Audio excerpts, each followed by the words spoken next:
کا جب تک آپ اپنی اس شناخت جس بھی شناخت کی بنیاد پر آپ سے یہ امتیازی رویہ رکھا جا رہا ہے اس کو اپنی پرائیڈ بنا کر اور اس سوسائٹی میں انٹیگریشن انضمام کے ساتھ اسی شناخت کو اپنا فخر بنا دیں، ٹھیک، تو پھر اس قوم میں آپ کے جینے کے اسباب پیدا تجربہ شیئر میرا خیال یہ نہیں سمجھ آتی، زندگی ختم ہونے والی ہے تو آپ کو لگتا ہے کہ مجھے شاید کچھ سمجھ آنے لگی، مجھے میرا خیال ہے کہ زیادہ تر ایسا ہی ہوتا ہوگا۔ فرصت جو ہے اس کو کس طرح اسپینڈ کرتے ہیں؟ پڑھنے سے بہت ریلیکس فیل کرتا ہوں، مجھے پسند یہ بتائیں جو فیملی میں بڑا بچہ ہو، لوگ کہتے ہیں کہ ایک رشتہ ہے، یہ بات صحیح ہے کہ غلط؟ رشتہ اٹھانے والا نہیں، دوسرا یہ رشتہ پتہ نہیں، مجھے شاعر کا نام نہیں یاد اور یہ خوبصورت بات کسی نے کہی ہے کہ طفل سے رکھتا ہے پیری میں قدم، کیا ہے؟ طفل سے رکھتا ہے پیری میں قدم، غریب کا بچہ کبھی جوان نہیں ہوتا، اور اگر وہ بڑا ہے تو بالکل ہی نہیں ہوتا۔ میں اپنے کام کو اپنی 20 کتابوں کو قطعی اس میں کوئی وہ نہیں ہے، میں اس کو کبھی بھی علم اور ادب کی کیٹیگری میں نہیں ڈالتا۔ یہ تو ظرف کی بات ہے، نہیں ظرف نہیں، میں اس کے ان دونوں دو میں نے مفروضوں کو ڈیفینڈ کیا ہے اپنی 25 سالہ جس جدوجہد میں۔ میرے ساتھ جو شخصیت شریک گفتگو ہے وہ کسی تعارف کی محتاج نہیں ہے، آپ کا تعلق ادب سے ہے اور آپ پائنیئر ہیں ایک ادارہ ڈسپلیریا، اور ریئل اسٹیٹ میں پاکستان کو جو سب سے پہلے متعارف کرانا وہ انہی اس زبانی میں سنتے ہیں کہ کیا ہے، اور آئے ملاقات کراتے ہیں آپ کی اعظم معراج صاحب سے۔ السلام علیکم۔ وعلیکم السلام۔ کیسے ہیں اعظم معراج صاحب؟ شکریہ جناب، آپ سنائیں آپ کیسے ہیں؟ سر شکر ہے اللہ کا۔ سر یہ بتائیں اعظم معراج جو ہے یہ کیا ہے؟ سچی سچی بات ہے۔ اعظم معراج 22 کروڑ، جو 22 کروڑ میں سے جو کوئی 21 کروڑ 75 لاکھ عام آدمی ان میں سے ایک ہے۔ ٹھیک ہو گیا۔ اور اعظم معراج نام کس نے رکھا؟ معراج میرے والد صاحب کا نام ہے، اعظم میری والدہ نے یا نانی نے شاید رکھا۔ ٹھیک، معراج ظاہر دادی دادا نے رکھا ہوا والد صاحب کا نام، اس طرح اعظم معراج ہے۔ آغاز آپ نے زندگی کا کون سے سن میں شروع کیا؟ پریکٹیکل لائف کی پریکٹیکل میں نے، آپ کو پتہ ہے کہ جو ہمارے یہاں جو عام پاکستانی ہیں اس کی زندگی ایک مسلسل جدوجہد ہے۔ صحیح۔ تو 80 میں میرا میٹرک ہوا، کچھ دن اسلامیہ سائنس کالج میں گزارنے کے بعد FSC میں فیل ہونے کے بعد فیل ہونے کے بعد ہو گیا کلرکی نصیب ہوئی۔ اچھا، کلر کی DHA میں ٹھیک ہو گیا۔ کوئی 3 سال 3 مہینے 3 دن، اور ایک سویلین نے، ایک ریٹائرڈ میجر جس کا کہ سسر اس وقت شاید اس کا سسر یا سسر کا بھائی US میں امبیسڈر تھا، ایکس جنرل، اس کو نہ کہہ دی تو نوکری سے فارغ ہونا پڑا۔ پھر حادثاتی طور پہ ریئل اسٹیٹ میں آ گئے، کوئی 87 وغیرہ۔ اس کے بعد اچھا یہ بتائیں اعظم معراج صاحب کہ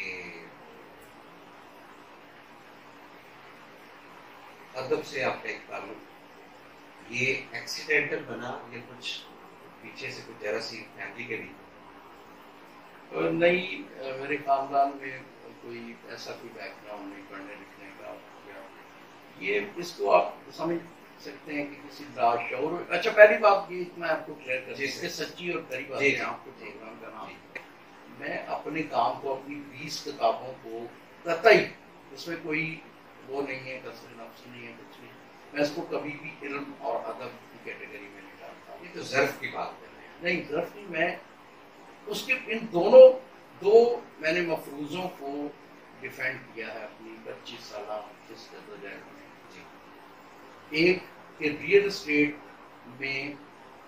اسٹیٹ کی پاکستان بلکہ برِ صغیر کے معروضی حالات میں اس وقت تک اس پیشے کی عزت نہیں ہو سکتی جب تک اس میں پروفیشنلزم نہ آئے۔ ٹھیک ہو، اس مفروضے کو ڈیفینڈ کیا تو 5 کتابیں تو یہ کوئی مطلب تو نہیں ہے.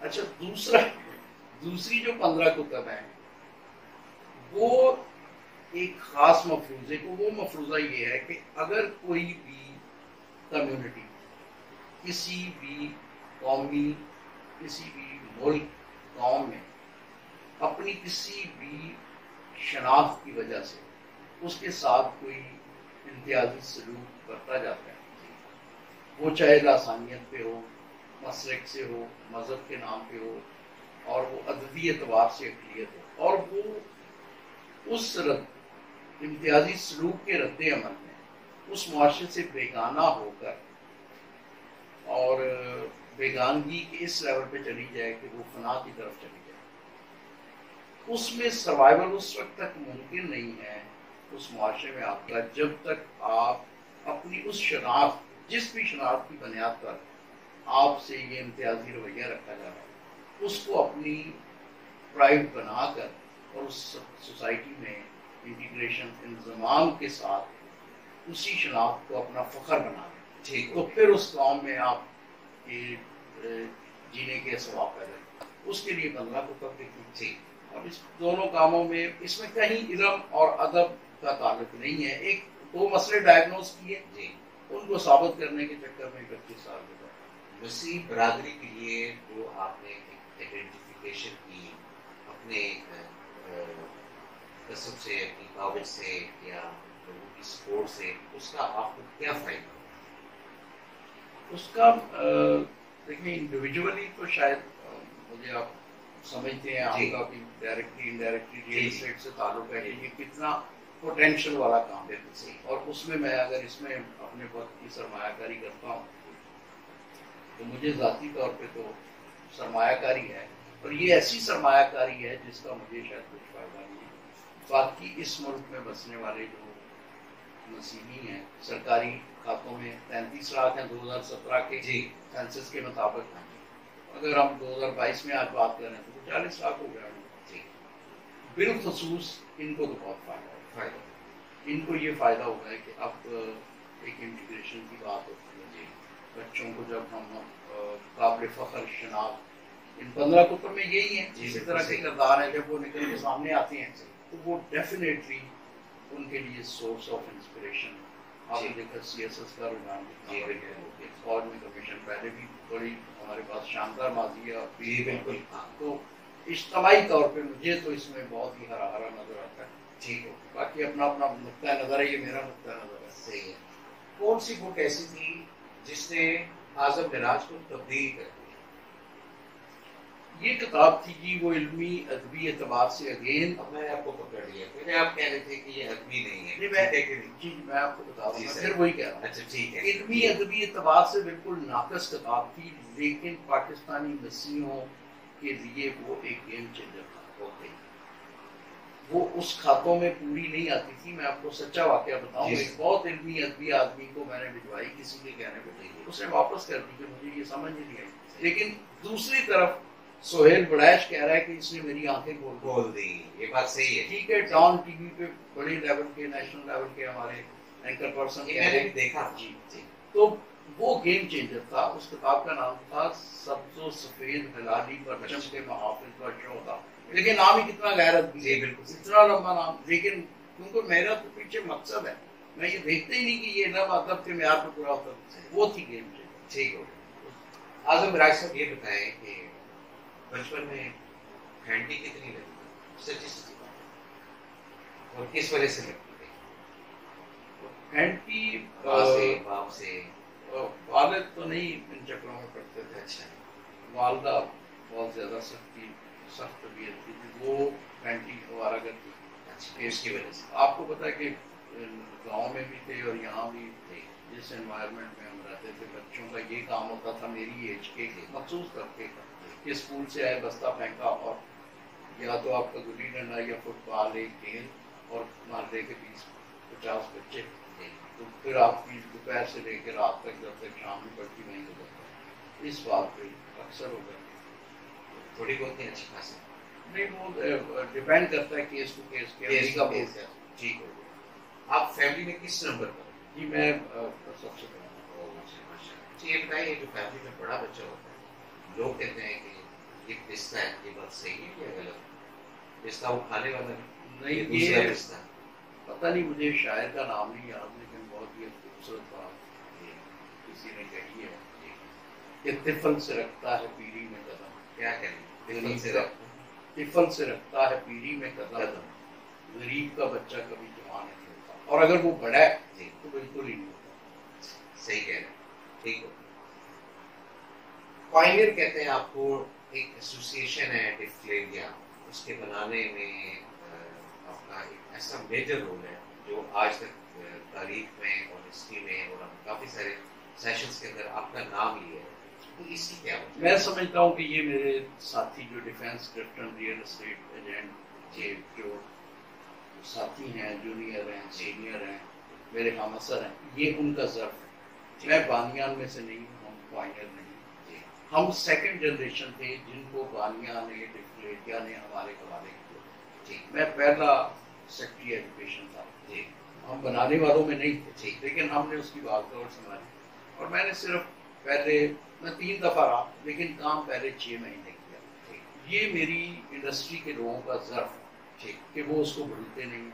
اچھا کچھ میرا بھی مجھے بھی چسکا لگا میں نے ایسوسیشن کی ایکٹیو پالیٹکس تو چھوڑ دی لیکن میں یہ کام کرتا ہوں اس سے ہٹ کر اور وہ یہ ان کی تدبر فہم و فراست اور ان کا ظرف ہے کہ وہ یہ سمجھتے ہیں کہ یہ باہر رہ کے بھی جو کام کر رہے ہیں یہ ہمارے لیے کر رہے ہیں اور وہ عزت دیتے ہیں یہ ڈیفینیٹلی. اور اس میں میری اساتذہ بھی جب عزت دیتے ہیں تو میں فوراً ہمیشہ ان کو یہ کہتا ہوں کہ جب آپ کے اساتذہ آپ کی عزت کریں آپ کی تعریف کریں تو اپنی خوبیوں پر نہیں ان کے ضرب پر مدد کریں اور ان سے پھر کچھ سیکھیں. ٹھیک ہو گیا. اعظم راج صاحب یہ بتائیں کہ آپ لوگ جو سیٹلڈ ہیں بیفور پارٹیشن یا آفٹر پارٹیشن؟ نہیں ہم 72 میں آئے ہیں گجرانوالہ سے مائگریٹ کیا میرے. نہیں میں ادھر کی بات نہیں کر رہا جو آپ کے اباؤ اجداد نہیں اجداد تو میں نے اس پہ میری ایک کتاب ہے دھرتی جائے کیوں کرائی. اچھا اس کے لیے میں نے تحقیق کی تو یہ ناٹ اونلی می بلکہ 98% جو پاکستان میں مسیحی ہیں وہ کوئی مجھے ان کا تو جو کھوج لگتا ہے وہ تو لگتا ہے کہ جب سندھو کہیں سندھو دریا ٹوٹا ہوگا منسرور جھیل سے تو یہ جو پاکستان کے مسیحی ہیں ان میں سے 99% اسی وقت سے نیچے میدانوں میں کہیں ان کا جنم بھی ہو رہا تھا اس تہذیب کا اور اس کے ساتھ یہ مختلف کچھ پتہ نہیں پھر اگر مائگریٹ بھی کیے ہیں تو شاید 2000 سال پہلے یا 500 سال پہلے لیکن پاکستان گجرانوالہ اسی کے لیفٹ رائٹ آگے. ٹھیک ہو. اعظم راج صاحب کھانے میں کیا پسند؟ میں کھانے میں پتہ نہیں وہ گجرانوالہ سے نسبت ہے. اچھا کہ مجھے مٹن بہت پسند ہے. ٹھیک ہے. ڈاکٹروں کے منع کرنے کے باوجود بھی ٹھیک. اور اس کے علاوہ کچھ چیز ایسی بہت شوق سے کھاتے ہیں مطلب خوش خوراک ہیں تو جو بھی چیز جس وقت اچھی لگتی ہے کفران نعمت نہیں کرتے. اعظم راج صاحب یہ بتائیں کہ جو چیزیں آپ نے اپنے پیرنٹس سے سیکھی کیا وہ چیزیں بچوں کے اوپر بھی اپلائی کرتے ہیں یا نہیں یا ان کا کلچر الگ تھا آپ نے اپنا نظام بنایا یا انہیں کے نظام کو فالو کرنا؟ نہیں میرا خیال ہے یہ جو آپ کلچر کی بات کر رہے ہیں نا اور جو لفظ جنریشن گیپ ہے وہ سمجھ میں آتا ہے. ہم نے ہماری آپ کی نسل نے جس انوائرمنٹ میں ہم کو لی یا جو چیزیں ہم نے دیکھی اب انہوں نے وہ دیکھی انہوں نے وہ تجربات دیکھی ہم سے سن کے وہ یہی سمجھتے ہیں کہ یہ کوئی تنقید ہو گئے ہیں یہ کس طرح پاسبل ہے. کبھی کبھی حیران ہوتے ہیں کہ یہ پاسبل ہے کہ اس لیول سے بندہ اس طرح بھی کر سکتے لیکن وہ نہیں بالکل فرق چیز ہے. شاید کوئی انہیریٹ انہوں نے کچھ کر دیا اور جین میں چلا گیا ویسے میرا نہیں خیال کہ نہیں. تھوڑا سا اور ذرا سچی سچی باتیں آپ سے پوچھ رہے ہیں. شادی آپ کی اپنی مرضی سے لیے گھر والوں نے زبردستی کو؟ نہیں بالکل میری مرضی سے. آپ تیار ہو جائیں. کوئی ایسا فوبیا کچھ سفر سے کوئی ایروپلین سے ہائٹ سے نیچے دیکھنا یا کچھ ایک دم گھبرا جانا ایسی کوئی چیز؟ نہیں ایسا کچھ نہیں ہے. فرصت جو ہے اس کو کس طرح اسپینڈ کرتے ہیں؟ پڑھنے سے بہت ریلیکس فیل کرتا ہوں اپنے پسند کی کتاب. تو کیا ایسی جو آپ کہہ رہے ہیں کہ اپنی پسند کی کتاب وہ کیا انتخاب ہے؟ تھوڑا سا ناظرین کے ساتھ شیئر مجھے کریں. آپ بیتی سب سے اچھی لگتی ہے. آپ بھی آپ بیتی کوئی بھی ہو, کوئی بھی لوگوں نے ظاہر نارملی وہی لوگ آپ بیتی لکھتے ہیں جنہوں نے بھرپور زندگی گزاری ہوتی ہے, تو بہت کچھ سیکھنے کو ملتا ہے. ٹھیک ہے.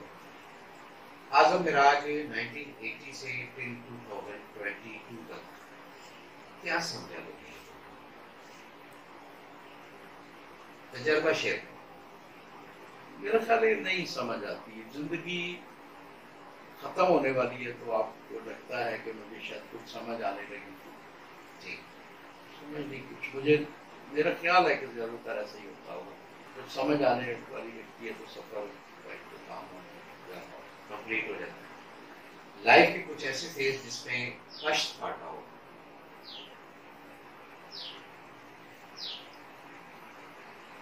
میرا خیال ہے بچپن سے ریئل اسٹیٹ میں آنے تک ایک بہت ہی اسٹرگلنگ تھا. ابھی بھی وہی اسٹرگل کے فیز ہیں لیکن وہ بالکل فرق معاملہ تھا. یعنی ٹینشن تھوڑی لگژری ہوگی جی لیکن ٹینشن بالکل بالکل ٹائم و ٹائم پہ. بنیادی ضروریات کے لیے آدمی اسٹرگل کرتا ہے اور پھر بنیادی ضروریات وقت کے ساتھ ساتھ کسی کے لیے وہ آسائشیں ہوتی ہیں, کسی کے لیے ضرورت بن جاتی ہیں, اور جب آسائشیں ضرورت بن جاتی ہیں تو پھر آپ اس تگ و دو میں لگے رہتے ہیں کہ یہ آسائشیں قائم ہیں. بک کیوں لکھنا شروع کی؟ میں نے بتایا آپ کو ریئل اسٹیٹ میں تو میں نے میری جو پہلی کتاب وہ تو آپ نے کر لی نا بات سپورٹ ان کو کرنے کے لیے, لیکن بک کا وہ جو ایک اندر کیا ایسے میں وہی آپ کو بتا رہا ہوں کہ ایک میرا جو سب سے پہلی جو تحریر میری چھپی تھی وہ 98 میں چھپی تھی. اپریل 19 ڈفرنٹ ٹائم ہمارے کورس میں نکالا تھا. اور وہ پتہ نہیں سچ تھا, کینا تھا یا حسد تھی. ایک ہمارے یہاں کانسیپٹ ہے, آپ تو بہت اس ٹرمنالوجی کے جانتے ہیں, کہ اٹھا لیا, اس نام سے ایک مضمون تھا میرا. کیا نام تھا؟ اٹھا لیا. جب کوئی ایڈوانس دے کے کسی سے پلاٹ لے لیتا ہے اس کو نفے پہ بیچ دیتا ہے, اس میں بڑی عجیب و غریب سچویشنز آتی ہیں. وہ پہلا مضمون تھا. وہ پھر مضامین چھپتے رہے. 2005 میں 98 سے 2005 میں جمع ہوتے رہے. یہ خوشحالی تھوڑی آئی تو اپنے خرچے سے اس کو, میں تو اسٹیٹ ایجنٹ ہو گیا کے نام سے کتاب پرنٹ کروائی. جی بالکل, وہ بڑی پاپولر ہوئی ہے. اب وہ کتاب اس کے بعد پھر وہ پاکستان میں ریئل اسٹیٹ کا کاروبار کے نام سے چھپی. پھر ابھی کتاب آئی ہے ریئل اسٹیٹ مینجمنٹ نظری و عملی, جو کہ ایک باقاعدہ کورس ہے جو میں پاکستان انسٹیٹیوٹ آف مینجمنٹ میں پڑھا بھی رہا ہوں. اب پھر ایک کتاب اسٹیٹ ایجنٹ کا کتابسز. ٹھیک ہے. اب ان چاروں کتابوں کا مجموعہ پاکستان ریئل اسٹیٹ مارکیٹ ماضی حال مستقبل. ٹھیک ہے. تو یہ 5 کتابوں کا مجموعہ ہوگا. اگر کسی کو پاکستان کی ریئل اسٹیٹ مارکیٹ میں کچھ پرنٹڈ مواد چاہیے تو اس کے علاوہ فی الحال کچھ اویلیبل نہیں. یہ بس یہ کافی اس پہ تھوڑا سرچ کیا ہے کہ کوئی ایسی جو ریئل اسٹیٹ سے ریلیٹڈ بک ہو تو وہ آپ کے اس کی آج کل میں پروف ریڈنگ کر رہا ہوں. یہ چاروں کتابوں کے مجموعے تو یہ چھپنے جا رہا ہے انشاءاللہ. اعظم معراج صاحب, کافی لوگ آپ کو کوئی گرو کہتا ہے, کوئی استاد کہتا ہے, یہ کیا بات ہے؟ تھوڑا بالکل بتایا کیا کہ سنگھ کے آپ کو پاسپیکٹ میں ایک آؤٹ آف دی وے آپ سے بات کر رہا ہوں. اسٹیٹ ایجنٹس کافی سارے ہیں تو ذکر جب آپ کو عبدالقدر نہیں ہے ہمارے استادوں میں سے, ہمارے گرو میں سے, میں کہ کس وجہ سے استاد ہے, گرو ہے, کیا انہوں نے ٹھیک دی ہے, کہہ رہے یہ ہم جانتے ہیں وہ جانتے ہیں. تو یہ تھوڑا سا ذرا روشنی ڈالیں اس پہ. لیکن مین تو وہی بات ہے جو میری تحریریں چھپتی رہی 98 سے لے کے, کیونکہ ہر ہفتے کوئی نہ کوئی مضمون چھپتا تھا. اس میں جو حقیقت حال ہے مارکیٹ کا, اس میں کہیں نہ کہیں میں تڑکا لگا دیتا تھا کہ یہ کام اگر اس طرح ہو جائے تو زیادہ بہتر ہے. ٹھیک ہو, جو عجیب و غریب سچویشن پیدا ہو جاتی ہے اس میں شاید کوئی ایلیمنٹ ہو. لیکن پھر میں کہوں گا کہ یہ ان لوگوں کا اضافہ ہے جو تعریف کرتے ہیں, ورنہ آپ کو پتہ ہے غلام قوموں میں تعریف کا کانسیپٹ کہاں ہوتا ہے, اور برے صغیر کی تو تعریف ہے غلامی. تو یہ میں سمجھتا ہوں یہ میرے انڈسٹری کے لوگوں کو بڑا پانا. اور پھر اس کے بعد کچھ کورسز ڈفٹریریا میں کوئی 8-10 کورسز کروائے. اب پاکستان انسٹیٹیوٹ آف مینجمنٹ میں 4